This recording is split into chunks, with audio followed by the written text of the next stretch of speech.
Hello दोस्तों, कैसे हो आप लोग। आप सबका स्वागत है मेरे चैनल पर ज्ञान सागर भाई प्रेम प्रकाश। और एक बार फिर से हम भारतीय संविधान की जो है फोर्थ वीडियो यहाँ पर रिलीज करने जा रहे हैं, और बहुत ही इंपॉर्टेंट एग्जाम लिहाज से। तो आइए, बगैर टाइम खराब किए हुए, वेस्ट किए हुए, we are going to start this video. और आज का जो हमारा टॉपिक होगा वो होगा भारतीय संविधान के विदेशी स्रोत। भारतीय संविधान दुनिया का सबसे बड़ा संविधान है। जहां भारत के संविधान में इतनी विशालता है और इसके कारण क्या है, कैसे भारतीय संविधान बना और कहां कहां से हमने इसका प्रावधान किया, तो इसको जानने के लिए सबसे जरूरी पहले तो ये है कि मेरा जो पहला वीडियो जो है वो है भारतीय संविधान का विकास, वो जरूर देखना। उसको देखने के बाद विदेशी स्रोत वाला वीडियो आपको अच्छे से समझ में आएगा, ठीक है ना। क्योंकि विकास कैसे हुआ, चरणबद्ध तरीकों से। तो कहीं ना कहीं ये कनेक्ट है हमारा भारतीय संविधान के विदेशी स्रोत। तो आइए, भारतीय संविधान को एक उधार का लिया हुआ थैला कहते हैं। क्यों कहते हैं इसको उधार का लिया हुआ थैला, ये भी हम समझेंगे। तो कौन कौन से ऐसे विदेशी स्रोत है जो लिए गए हैं, तो आइए इसको शुरू करते हैं। तो सबसे पहले विदेशी स्रोत में हम पढ़ेंगे ब्रिटेन, इंग्लैंड या ब्रिटेन। ब्रिटेन से कौन कौन से यहां पर हमने जो है प्रावधान ली है टिप्स पे। जब मैं लिखता हूं यहां पर तभी आपको याद हो जाना चाहिए। तो यहां से एक तो हमने लिया है संसदीय प्रणाली, संसदीय प्रणाली, एक तो ये है प्रावधान। दूसरा हमने यहां पे लिया है विधि का शासन, विधि का शासन, ठीक है। तीसरा हमने यहां पे लिया है एकल नागरिकता, सिंगल सिटीजनशिप, एकल नागरिकता, सिंगल सिटीजनशिप। और ध्यान कीजिएगा, हमने 1935 का एक एक्ट पढ़ा था, भारत सरकार अधिनियम 1935 का एक्ट। इसलिए मैंने कहा था ना, पहला वीडियो है भारतीय संविधान का विकास, वो जरूर पढ़े। तो मेन रूप से देखो ये चीजें हैं। अब मैं इनको ब्रीफ कर देता हूं। सबसे पहले संसदीय प्रणाली, हमारे यहाँ पर द्विसदनीय है, संसदीय प्रणाली को अपनाया गया है। और यहाँ पर जो उच्च सदन है उसको कहा गया है राज्यसभा, लोअर हाउस है, निम्न सदन है वह लोकसभा। ये हमने ब्रिटेन की कॉपी यहाँ पे की हुई एक तरीके से अगर हम बात करते हैं तो। ब्रिटेन में उच्च सदन को कहते हैं हाउस ऑफ लॉर्ड्स, जबकि निम्न सदन को कहते हैं हाउस ऑफ कॉमन। तो उसी की तर्ज पे हमने रख दिया है संसदीय प्रणाली। क्लियर। उसके बाद आता है विधि का शासन, जो लेजिस्लेचर, जो विधानमंडल हमारा यहाँ पर कानून बनाता है, जैसे कि राज्य स्तर पर विधानसभा हो गई और केंद्र स्तर पर आते हैं तो हमारी संसद हो गई, लोकसभा, राज्यसभा। तो जो विधान पालिका कानून बनाएगी उसके हिसाब से ही राज्य देश चलेगा, तो ये कहलाया विधि का शासन। फिर आती है एकल नागरिकता, जिसको हम कहते हैं सिंगल सिटीजनशिप। तो भारतीय नागरिकता अधिनियम 1955 पास हुआ, और अभी ये प्रावधान है कि सभी भारतीय नागरिक जो है उनको एक ही नागरिकता है, ही और she is citizen of India. केवल भारत की नागरिकता उनके पास है। पहले इसका एक अपवाद होता था J&K, वहां पर आर्टिकल 370 इम्पोज था, तो इसलिए वहां पर दोहरी नागरिकता थी। हाँ, कुछ और भी यहाँ पर अपवाद है, मैं कुछ NRI और PIOs की बात करूंगा, लेकिन वो हम डिटेल से पढ़ेंगे जब हमारा नेक्स्ट वीडियो आएगा। तो उसमें एक चैप्टर होगा नागरिकता, तो उसमें हम ब्रॉडली डिस्कशन करेंगे। तो यहाँ तो आपको बस इतना ही ध्यान रखना है कि हमारी जो नागरिकता है वो कैसी है, एकल है। फिर आता है 1935 का एक्ट।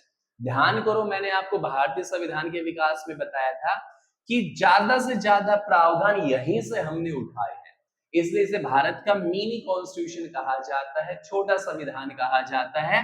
ध्यान करो, 250 जो आर्टिकल हैं, अनुच्छेद हैं, वो हमने इसी एक्ट से लिए हैं। हमारा संविधान लागू हुआ 26 जनवरी 1950 को, तो उस समय 395 अनुच्छेद थे। अब आप अंदाजा लगा लो कि 3595 में से 200 अनुच्छेद वही हैं, नाम जरूर बदल दिया, उनको प्रारूप जरूर चेंज कर दिया, लेकिन वो 1935 के एक्ट की तरह ही हैं। तो क्लियर हुआ ब्रिटेन से हमने कौन कौन सी व्यवस्थाएं ली हैं। उसके बाद हम आते हैं नेक्स्ट पर, अगली व्यवस्था है विदेशी स्रोत में, वो आता है हमारे पास संयुक्त राज्य अमेरिका, यूएसए, संयुक्त राज्य अमेरिका। अब यहां से कौन कौन सी व्यवस्थाएं हैं तो देखना, एक तो सर्वोच्च न्यायालय, सुप्रीम कोर्ट, सर्वोच्च न्यायालय हमने यूएसए से लिया है, ठीक है। दूसरा हमने न्यायिक पुनर्वालोकन, न्यायिक पुनर्वालोकन, पुनर्वालोकन जिसको हम कहते हैं जुडिशियल रिव्यू, इस पे भी जिक्र करेंगे हम। न्यायपालिका की स्वतंत्रता, न्यायपालिका की स्वतंत्रता, ये भी हमने यूएसए के संविधान से लिया है, ठीक है। इसके अलावा और अगर हम बात करते हैं तो राष्ट्रपति पर महाभियोग, राष्ट्रपति पर महाअभियोग, ये भी हमने यहां से लिया है। इम्पीचमेंट बोलते हैं इसको, इम्पीचमेंट जो है वो हमने यहां से लिया है। इसके अलावा और बात करते हैं तो सर्वोच्च न्यायालय, ये हमने लिया ही है। इसके अलावा और देखिएगा, हम यहाँ पर उपराष्ट्रपति का जो चुनाव है वो कैसे होता है, वो भी हम यहाँ पे इसी प्रक्रिया के तहत लिया है। और ध्यान देना, एक वित्तीय आपात होता है, वित्तीय आपात, ये हमने यूएसए से लिया है। और न्यायाधीशों की, न्यायाधीशों के हटाने की प्रक्रिया, हटाने की प्रक्रिया, ये हमने यूएसए के संविधान से लिया है, ठीक है। तो आइए इसको हम एक बार समझ लेते हैं शॉर्ट में। सुप्रीम कोर्ट, वैसे तो ध्यान करो 1773 में रेगुलेटिंग एक्ट आया था और कलकत्ता में पहली बार सुप्रीम कोर्ट बना था, लेकिन आजादी के बाद हमने सर्वोच्च न्यायालय रखा, यूएसए के संविधान से लिया। न्यायिक पुनर्वालोकन की बात करते हैं तो मैंने वीडियो नंबर 3 में डिस्कस किया था, ध्यान कीजिएगा, कि सुप्रीम कोर्ट ने प्रस्तावना में संशोधन के लिए जो है मंजूरी दी थी, और वो था केशवानंद भारती बनाम केरल सरकार वाले केस में। 1973 में कहा कि भारतीय संसद क्या कर सकती है, वो प्रस्तावना में संशोधन कर सकती है, लेकिन इससे पहले तो 1960 में और 1957 में मना कर दिया था। तो अपने ही फैसले में क्या कर सकता है, बदलाव कर सकता है, उसे न्यायिक पुनर्वालोकन कहते हैं, जो यूएसए के संविधान से लिया है। न्यायपालिका की स्वतंत्रता, हमारी जुडिशरी जो है इंडिपेंडेंट है, स्वतंत्र होकर फैसला देती है, ये स्वतंत्रता है। राष्ट्रपति पर महाअभियोग, इंपीचमेंट ऑन द प्रेसिडेंट, तो अगर राष्ट्रपति ने पद का दुरुपयोग किया हो, संविधान का उल्लंघन किया हो, या फिर वो भ्रष्टाचार के केस में संलिप्त हो, तो महाअभियोग के माध्यम से उसको हटाते हैं हम। फिर है वित्तीय आपातकाल, राष्ट्रपति 3 तरह की इमरजेंसी लगाता है ना, एक तो ध्यान करो अनुच्छेद 352, 356 और 360। तो अनुच्छेद 360 में क्या है, वित्तीय आपात है, ये भी हमने यूएसए के संविधान से लिया है। इसके अलावा न्यायाधीशों को हटाने की प्रक्रिया, कैसे हटाएंगे न्यायाधीशों का, ये भी यहाँ पे विवरण दिया गया है। और प्रस्तावना की बात करें तो प्रस्तावना जो है, हम प्रेरित हुए थे यूएसए के संविधान से, हम प्रेरित होकर हमने क्या की थी, अपनी प्रस्तावना बनाई थी। तो क्लियर हुआ, ब्रिटेन हो गया, यूएसए हो गया। अब हम आते हैं आयरलैंड। आयरलैंड, आयरलैंड के संविधान से हमने कौन कौन सी व्यवस्थाएं ली हैं, तो एक तो हमने लिया है राज्य के नीति निर्देशक सिद्धांत, नीति निर्देशक सिद्धांत, जिसको हम इंग्लिश में कहते हैं directive principle of state policy, DPSP, ये हमने आयरलैंड के संविधान से लिया है। इसके अलावा जो राज्यसभा है, राज्यसभा में राष्ट्रपति जो मनोनीत करता है ना सदस्यों को, मनोनीत, राज्यसभा में मनोनीत करने की जो प्रावधान है वो आयरलैंड से है। तो आइए इसको हम डिस्कस करते हैं। भारतीय संविधान के जो भाग 4 क है उसमें कहा गया है अनुच्छेद 36 से और 51 के बीच में है राज्य के नीति निर्देशक सिद्धांत, कि राज्य ऐसी व्यवस्था करेगा कि सभी नागरिकों का कल्याण हो सकेगा, उनके कल्याण वेलफेयर को लेके पॉलिसीज बनाई जाएगी। वो हम डिस्कस करेंगे जब ये टॉपिक आएगा, फिलहाल इतना ही समझो आप। राज्यसभा में मनोनीत करने की शक्ति, देखो राष्ट्रपति को ये अधिकार है ना कि वह 12 सदस्य को नॉमिनेट कर सकता है, जिसका साइंस, कला, साहित्य और संस्कृति, समाज सेवा में विशेष योगदान हो। तो ऐसा प्रावधान हमने आयरलैंड के संविधान से लिया है। तो ध्यान रखना, दो चीजें मेन रहेंगी, डीपीएसपी और राज्यसभा में राष्ट्रपति द्वारा सदस्यों को मनोनीत करने की जो शक्ति है वो हमने आयरलैंड से ली है। आइए इसके बाद हम आते हैं अगले विदेशी स्रोत पर। अगला जो हमारे पास आता है यहां पर वो आता है ऑस्ट्रेलिया। ऑस्ट्रेलिया, अब ऑस्ट्रेलिया से कौन कौन सी व्यवस्था ली है? तो एक तो हम यहाँ पे कॉन्करेंट लिस्ट की बात करते हैं।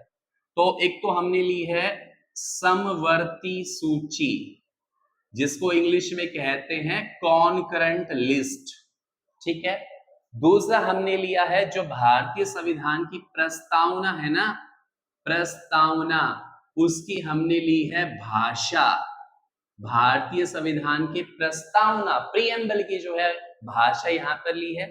इसके अलावा शक्तियों का विभाजन, शक्तियों का विभाजन, division of power, division of power, ये हमने लिया है कहां से?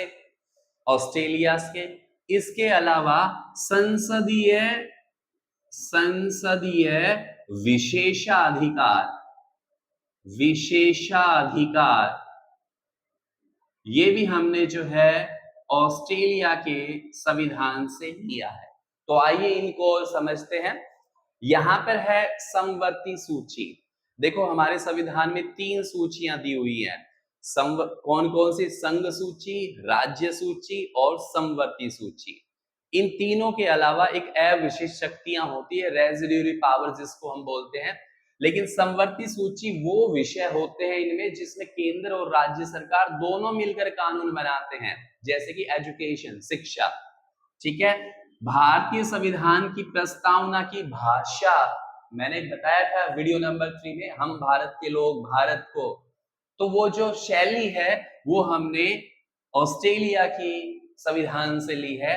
शक्तियों का विभाजन, देखो भाई केंद्र सरकार और राज्य सरकार में कोई विवाद ना हो, इसलिए यहाँ पर विषय बना दिए हैं संघ सूची, राज्य सूची और समवर्ती सूची। तो शक्तियों का विभाजन भी यहाँ ऑस्ट्रेलिया से लिया है। इसके अलावा संसदीय विशेषाधिकार, जो संसद के विशेषाधिकार है सांसदों के, उनकी व्यवस्था भी जो है हमने ऑस्ट्रेलिया से ली है। इसके बाद नेक्स्ट आते हैं हम, और वो आता है जर्मनी। जर्मनी, मैं आपको बताऊं यहां पर जर्मनी का जो संविधान है ना उसको एक नाम दिया है, और वो नाम कौन सा है? वाइमर कॉन्स्टिट्यूशन, वाइमर संविधान। तो जर्मनी से हमने लिया है राष्ट्रपति की आपातकालीन शक्तियां, आपातकालीन शक्तियां, ये हमने ली है जर्मनी से, ठीक है ना। अभी हमने पढ़ा था जो 3 अनुच्छेद थे, 352, 356, 360 और 360, जो वित्तीय आपातकाल था वो हमने यूएसए से लिया था। तो आपातकालीन शक्तियां जर्मनी के संविधान से ली गई हैं। इसके बाद हम आते हैं नेक्स्ट पर। अगला जो विदेशी स्रोत हम पढ़ने जा रहे हैं यहां पर वो होगा कनाडा। कनाडा, अब कनाडा से कौन कौन से जो है विषय हमने लिए हैं, कौन कौन से स्रोत लिए हैं? तो एक तो हमने ली है संघीय प्रणाली, संघीय प्रणाली, फेडरल सिस्टम, यूनियन सिस्टम, ठीक है। दूसरा लिया है अविशिष्ट शक्तियां, अविशिष्ट शक्तियां, जिनको हम इंग्लिश में कहते हैं रेजिड्यूरी पावर। इसके अलावा राज्यपाल, जो गवर्नर है, राज्यपाल, उसको नियुक्त करने की प्रक्रिया, नियुक्त करने की प्रक्रिया, ये हमने लिया है कनाडा के संविधान से। तो फेडरल सिस्टम, यूनियन सिस्टम क्या है? भारत राज्यों का संघ है, जिसमें 28 राज्य और 8 केंद्र शासित प्रदेश होंगे, उससे भारत यूनियन बना है। अविशिष्ट शक्तियां, अभी मैंने डिवीजन ऑफ पावर की बात की थी, और डिवीजन ऑफ पावर हमने ऑस्ट्रेलिया से लिया था, लेकिन 3 सूचियां पड़ी थी कि संघ सूची, राज्य सूची, संवर्ती सूची, और इन तीनों के अलावा एक रेजिड्यूरी पावर होती है, अविशिष्ट शक्तियां, जो केवल और केवल किसके पास होती है? केंद्र सरकार के पास, सेंट्रल गवर्नमेंट के पास। ठीक है, राज्यपाल को अपॉइंट करने की जो पावर है, प्रोसीजर है, वो भी हमने कनाडा के संविधान से लिया है। इसके बाद नेक्स्ट बात करते हैं हम साउथ अफ्रीका। अगर हम साउथ अफ्रीका की बात करते हैं तो यहां से व्यवस्थाओं में एक तो आता है हमारे पास संविधान संशोधन प्रक्रिया, संविधान संशोधन प्रक्रिया, संशोधन प्रक्रिया। और जैसा कि आप जानते होंगे कि अनुच्छेद 368 के तहत हम क्या करते हैं? संशोधन करते हैं, संवैधानिक संशोधन करते हैं। तो ये व्यवस्था खास तौर से हमने कहां से ली है? ये है साउथ अफ्रीका से। आई थिंक यहां तक समझ में आया होगा। उसके बाद हम नेक्स्ट पर चलते हैं। कनाडा और साउथ अफ्रीका के बाद नेक्स्ट है हमारे पास, वो है रशिया, रूस। अब रूस से कौन कौन सी व्यवस्थाएं ली हैं? तो एक तो मौलिक कर्तव्य, मौलिक कर्तव्य लिए हैं, ठीक है, ये हमने रूस से लिए हैं। इसके अलावा यहां पर मेन तो आप मौलिक कर्तव्य पढ़ना। अच्छा, दूसरा मौलिक अधिकार कहां से लिए? फंडामेंटल राइट्स, तो अमेरिका के संविधान से। मैंने यूएसए पढ़ाया था ना, तो ध्यान करना, यूएसए से लिए हैं मौलिक अधिकार, और रूस से लिए हमने मौलिक कर्तव्य। जहां संविधान ने हमें कुछ अधिकार दिए हैं, वहां कुछ फंडामेंटल ड्यूटीज भी हैं। इसके बाद हमारे पास आता है जापान। अब जापान से कौन कौन सी व्यवस्थाएं हैं? तो जापान से जो हमने व्यवस्था ली है वो है खासतौर से बात करते तो विधि द्वारा स्थापित प्रक्रिया, विधि द्वारा स्थापित, विधि द्वारा स्थापित प्रक्रिया, ये हमने ली है जापान से। तो डियर लर्नर्स, ये कुछ विदेशी स्रोत थे जहां से हमने इन संविधानों का अध्ययन किया, और हमारे संविधान की जो ड्राफ्ट कमेटी के अध्यक्ष थे भीमराव अंबेडकर, उन्होंने इन देशों का दौरा किया, और जो व्यवस्थाएं हमारे देश के लिए हित में हो वैसे प्रावधान संविधान में किया गया। तो ये भारतीय संविधान के विदेशी स्रोत थे, और इसलिए भारतीय संविधान को उधार का लिया हुआ थैला भी कहा जाता है। तो इसी के साथ हमारा ये टॉपिक फिनिश हुआ, और ऐसे ही टॉपिक के लिए, क्रमबद्धता के लिए नेक्स्ट वीडियो का इंतजार कीजिएगा। मेरे चैनल ज्ञान सागर बाय प्रेम प्रकाश को सब्सक्राइब करें, शेयर करें, और ज्यादा से ज्यादा इसमें लाइक मिलने चाहिए, क्योंकि आपकी जो है प्रतिबद्धता, आपका इंटरेस्ट, रुचि ही मेरे को एनकरेज करेगा इसमें। तो आइए मिलते हैं नेक्स्ट वीडियो में, तब तक के लिए हैव अ नाइस डे।